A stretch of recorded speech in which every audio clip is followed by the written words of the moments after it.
네, 최준영입니다. 제가 어떻게 노숙인을 대상으로 하는 인문학 강의를 한 7, 8년 정도 하고 있는데요. 그러다 보니까 여기저기 많이 불려다니고 있습니다. 유명세를 좀 타고 있는 셈인데요. 그래서 뭐 지방이든 어디든 강의를 하러 가면 나름대로 신경을 쓴다고 제가 이렇게 양복도 입고 넥타이도 메고 이렇게 다닙니다. 어울리는지는 잘 모르겠는데요. 근데 좀 전에 그 TEDx 좀 동영상 그리고 앞에서 그 강연하셨던 분들을 쭉 보니까 참 테드스럽지 않다라는 느낌이 들더라고요. 그래서 용기를 내서 좀 넥타이를 풀고 와이셔츠를 좀 걷고 올라올까 했는데 배가 놓은 관계로 그 배를 자랑할 필요가 없을 것 같아서 그냥 용기를 내지 못했습니다. 뭐 옷은 이렇게 뭐 좋은 옷을 입을 수 있겠죠. 좀 무리를 해서. 그런데 생긴 건 어쩔 수가 없나 봅니다. 제가 노숙인 인문학 강의를 하면서 할 때 보통 이제 저희는 이렇게 서서 강의를 하는 게 아니라 서서 이제 이제 앉아서 노숙인들하고 같이 원탁에 앉아서 대화를 나누는 식으로 강의를 하는데요. 모 언론사에서 사진 한 번만 꼭 찍고 싶다고 보통 그 초겨울 막 첫 추위가 닥칠 때쯤 되면 언론사에서 의무적으로 노숙인 관련 기사를 반드시 한 번씩 내보냅니다. 이렇게 첫 추위가 왔는데 거리에 계신 분들은 얼마나 고통스러울까. 뭐 연례 행사죠. 뭐 신문이면 신문, 방송이면 방송 이런 데서 꼭 내보내는데요. 그 사진 한 컷을 위해서 잠시 제가 몸담고 있었던 한겨레 신문의 후배 사진 기자가 와서 사진 한 컷을 부탁을 했는데 우리 사회에서 뭐 안면이라는 게 또 인맥이라는 게 또 어쩔 수 없지 않습니까? 그래서 마지못해서 사진 한 컷을 찍을 수 있도록 허용을 했는데요. 그 다음날 그 신문의 지면에 사진이 실렸는데 보니까 제가 이제 사진 찍는 기자한테 꼭 당부를 했거든요. 이 노숙인들은 초상권에 굉장히 민감하기 때문에 반드시 모자이크 처리를 해라. 그러지 않으면 사실은 뭐 그런 적이 실제로 있었거든요. 빚쟁이가 찾아온다든지 또 어찌됐건 노숙인이라는 신분으로 어떤 자기가 사회에 얼굴이 드러나는 걸 원하는 사람이 있을 수가 없는 거죠. 그래서 반드시 모자이크 처리를 하라고 부탁을 했는데 그 다음날 신문에 나온 거 보니까 모자이크 처리를 하긴 했는데 제 얼굴만 모자이크 처리를 했더라고요. 다른 분들은 그대로 그냥 내보내고 그래서 아마도 사진을 찍은 기자는 알았었겠지만 신문사 편집진에서 저를 보고 아마 그렇게 판단을 했었던 것 같아요. 그래서 그 사진 기사 덕분에 그 이후로 제가 거리의 인문학자라는 표현은 좀 순화된 표현이고요. 노숙인 인문학자 내지는 거지 교수라는 이름으로 불리기 시작했습니다.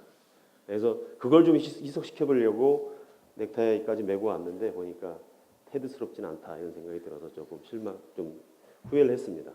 예, 저는 사실은 뭐 테드는 처음은 아닙니다. 연대에서도 했었고요, 이대에서도 했었고 세 번째 하는 건데요. 뭐 크게 긴장이 되지는 않습니다만은 살짝 제가 좀 망설여지고 하는 부분들은 뭐냐면 제가 하는 내용들이 그렇게 큰 차이가 있는 것이 아니어서 혹여나 다른 데서 들어보셨거나 또 이런 분들은 또 같은 얘기를 왜 저렇게 반복하나 이런 생각을 하시는 분도 있을 텐데요.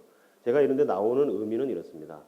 제가 많이 언론을 타고 여러 가지 지면을 통해서 또는 페이스북이나 이런 공간을 통해서 노숙인들도 정말 열심히 살고 있습니다. 그분들도 열심히 책을 읽고 있고 또 더 나은 삶을 위해서 노력하고 있습니다. 이런 것들을 아무리 떠들고 다녀도 그렇게 많은 사람들한테 아직은 알려지지 않은 것 같아요. 그래서 제가 홍보맨이 되어서 여러분들한테 노숙인들이 얼마나 열심히 살고 있는지 그분들이 거리에 있고 때로는 구걸도 하고 또는 좀 보기 민망한 그런 행태로 누워있긴 하지만 그분들에게도 분명히 소중하게 생각하면서 자신을 좀 발전시키려고 하는 그런 내적인 어떤 욕구들이 있다. 이런 것들을 좀 소개시키기 위해서 이 자리에 섰습니다.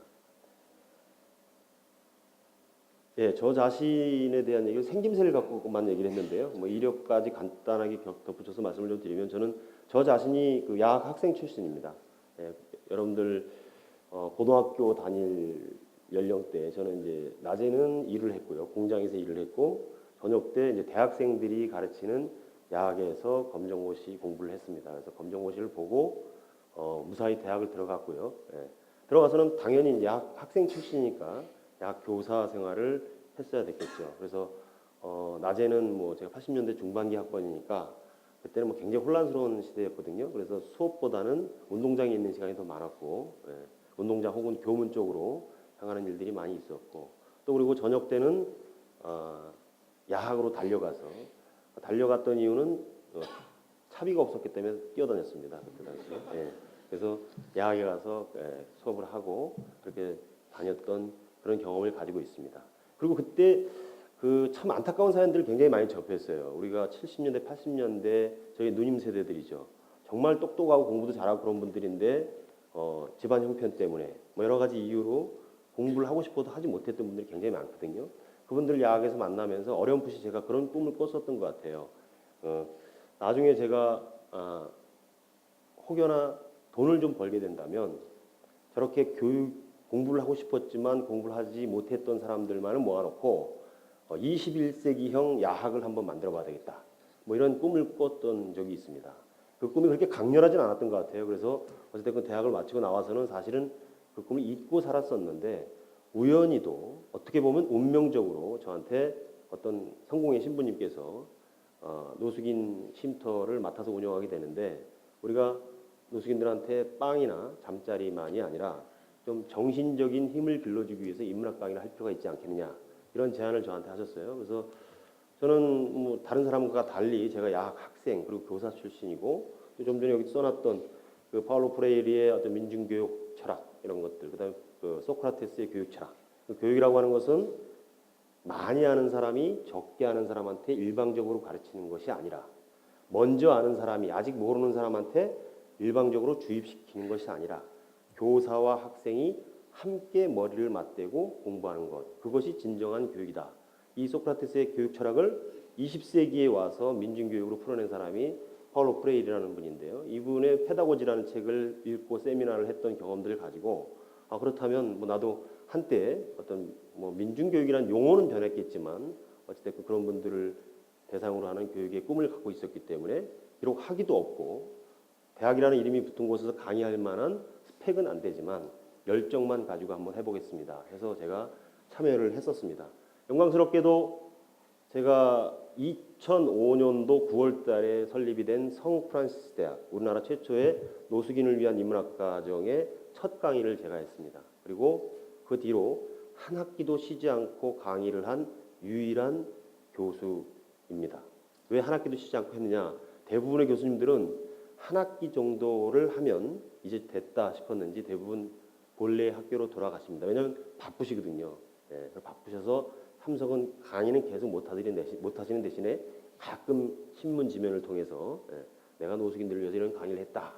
상징자본을 획득하는 그런 행위들을 하시는 분도 계시고 또 어떤 분들은 아쉬움이 남아서 정규 강의는 참여를 못하지만 특강 형태로라도 계속 참여하려고 하는 의지를 보이는 분들도 있고 굉장히 다양한 형태의 교수분들이 계시는데 어찌됐건 초창기에 저를 비롯한 많은 교수님들이 열정적으로 한 덕분에 지금은 이 소외계층을 위한 인문학 또는 통칭해서 시민인문학이라고 불리워지는 인문학 강좌가 굉장히 다양한 곳에서 열리고 있고요. 작년에 제가 대구에 있는 계명대학의 한국학연구소에 와서도 한번 특강을 했던 기억이 있는데요.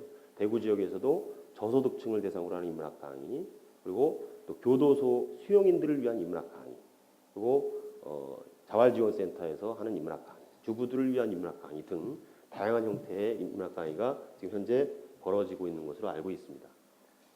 아까 좀 전에 모두 말씀드렸습니다만은 저희 나라에서 노숙인 인문학 강의 시작한 건 2005년도고요. 그보다 정확하게 10년 전에 1995년도에 미국의 얼셔리스라는 분이 클레멘트 코스라는 걸 만들었습니다.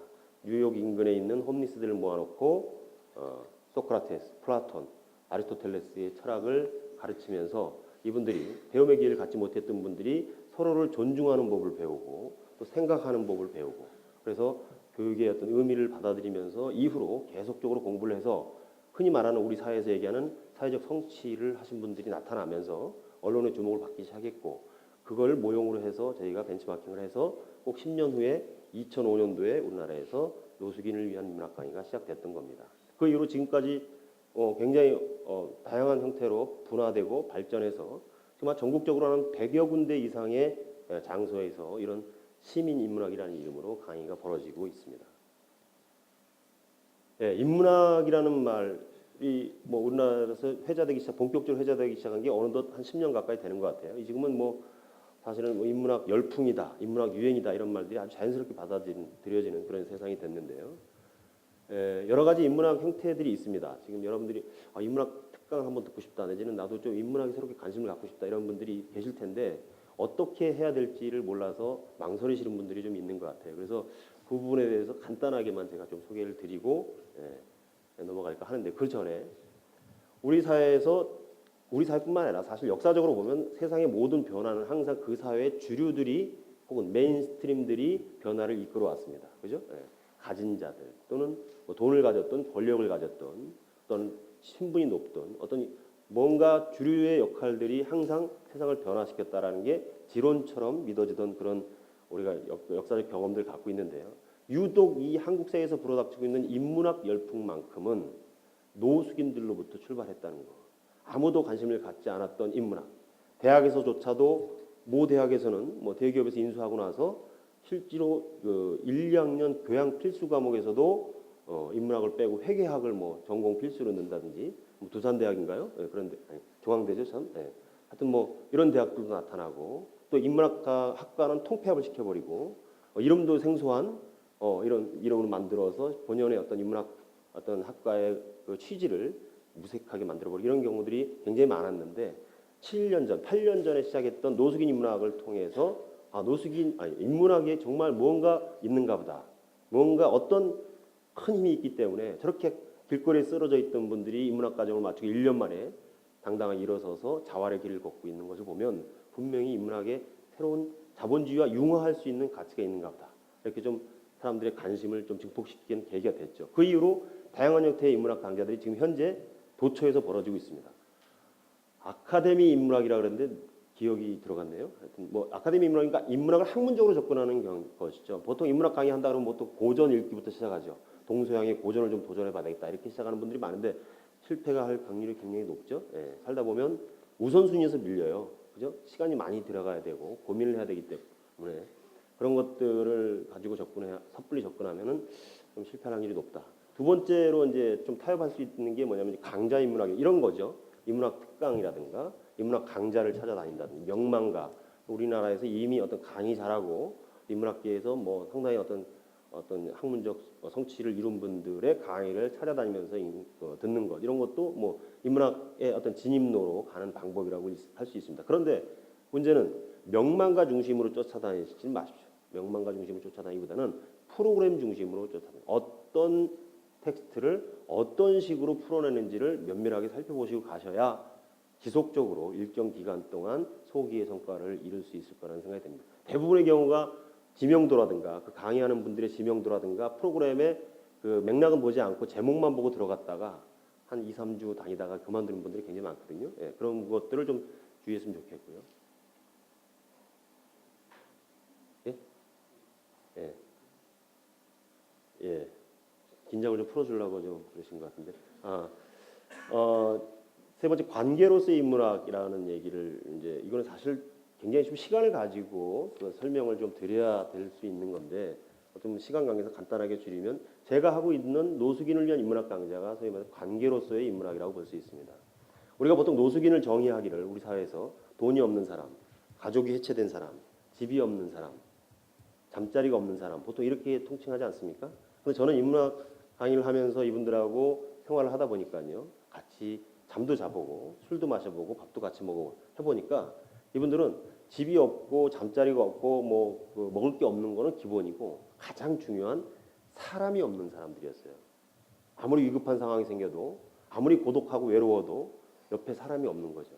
그래서 이분들한테 정말 필요한 것은 한 끼의 식사나 또는 편안한 잠자리보다도 옆에서 그 사람의 사람이 되어주는 것이겠구나 이런 생각을 했던 적이 있습니다. 그래서 저부터 뭐 교수임내하고 옳은말 몇 마디 하고 도망갈 게 아니라 이분들과 같이 좀 대화를 나누고 스킨십을 좀 할 필요가 있겠다. 그래서 저는 뭐 강의 끝나면 당연히 이분들이랑 같이 술 한 잔씩 마시러 다녔었고요.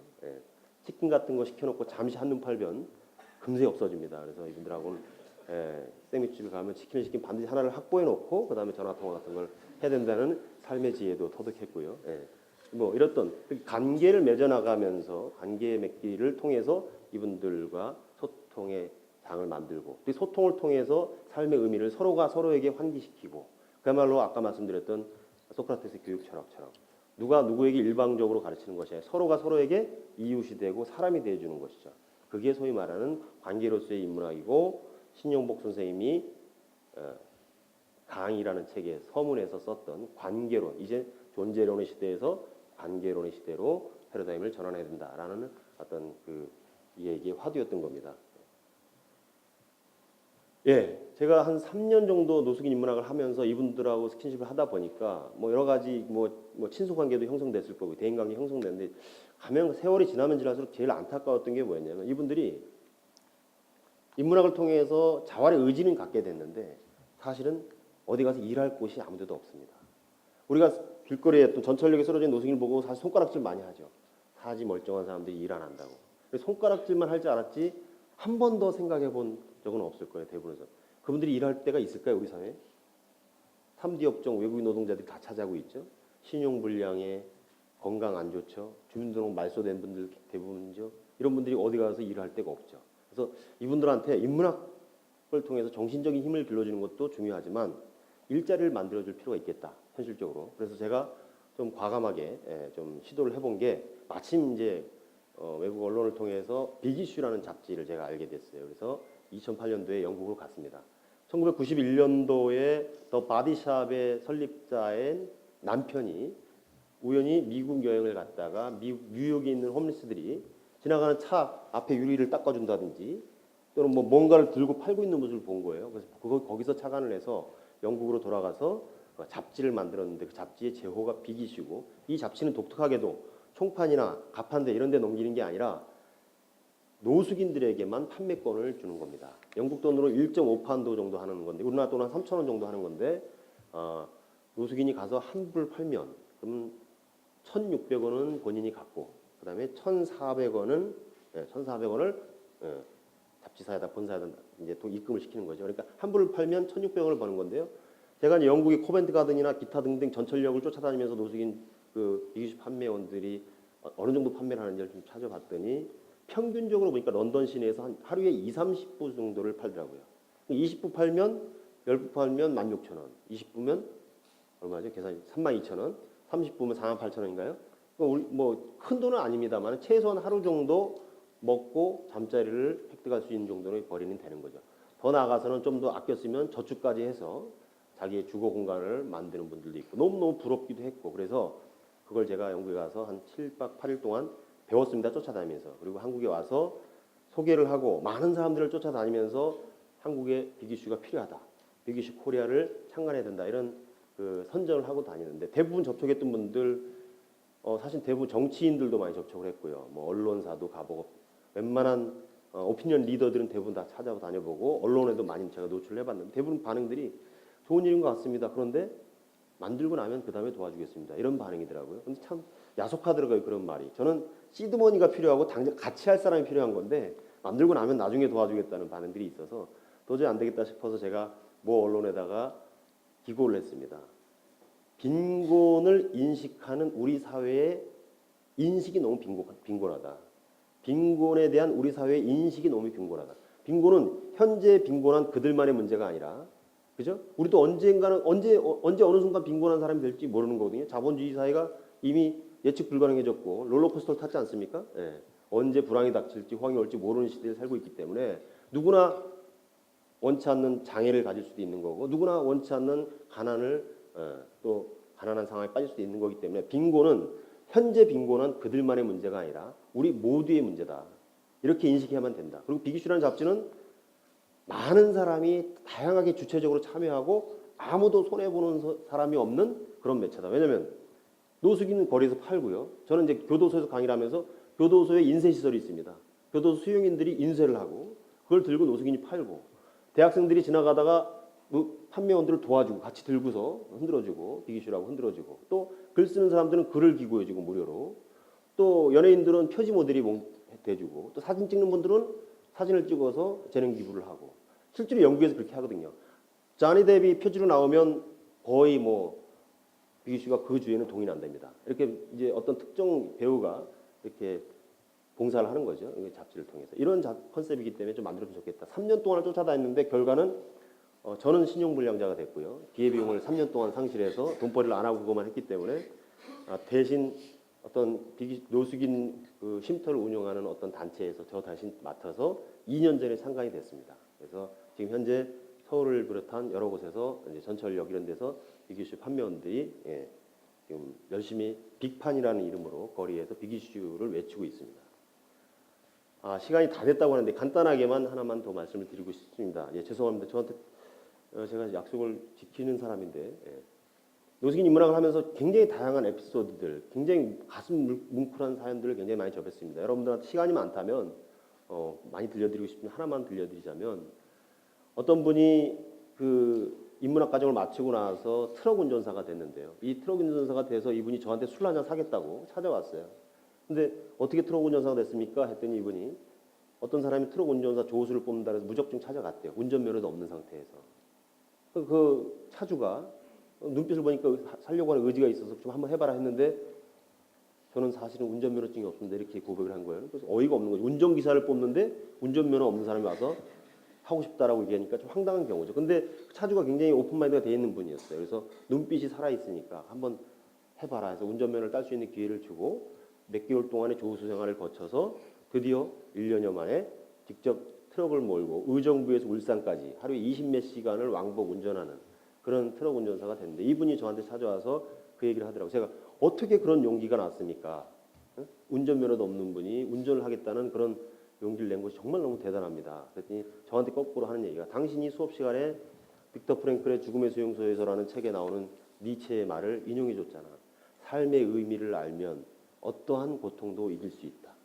그죠? 왜 사는지 그 이유를 아는 사람만이 현재 당면한 고통을 이겨낼 수 있는 힘을 갖는 것이다. 목적 없는 삶을 사는 사람은 조금만 어려우면 자살해버리고 피해버리거나 도망쳐버리죠. 목적을 가지면 견딜 수 있는 거다. 그 말을 머릿속에 기억하고 있었다는 거예요. 그래서 선생님 목표는 뭡니까? 그랬더니 그분이 하시는 말씀이 내가 집에도 못 들어가는 부끄러운 아빠, 노숙자 아빠지만 우리 딸이 좀 있으면 결혼하는데 아빠로서 우리 딸 손 잡고 결혼장에 들어가야 될 거 아니야. 내 유일한 꿈은 그거야. 여태까지는 부끄러운 아빠였지만 우리 딸 결혼할 때 아빠로서 당당하게 우리 딸의 손을 잡고 걸어 들어갈 수 있는 아빠가 되는 것. 그러기 위해서 용기를 냈어. 그리고 당신이 시킨 대로 도전하니까 되더라고. 하고 저한테 그 얘기를 해주더라고요. 그래서 긴 얘기입니다만 짧게 얘기를 했습니다. 이렇게 어떤 삶의 변화를 실제로 맞았던 분들을 만나면 저도 울고 그분도 울고 같이 울고 그랬던 경험들이 굉장히 많이 있었던 것 같아요. 여러분들한테 기회가 되면 이 테드뿐만 아니라 다른 형태로든 뭐 이런 얘기를 들릴 수 있는 또 다른 기회를 가졌으면 좋겠고요. 오늘 여기서 마치겠습니다.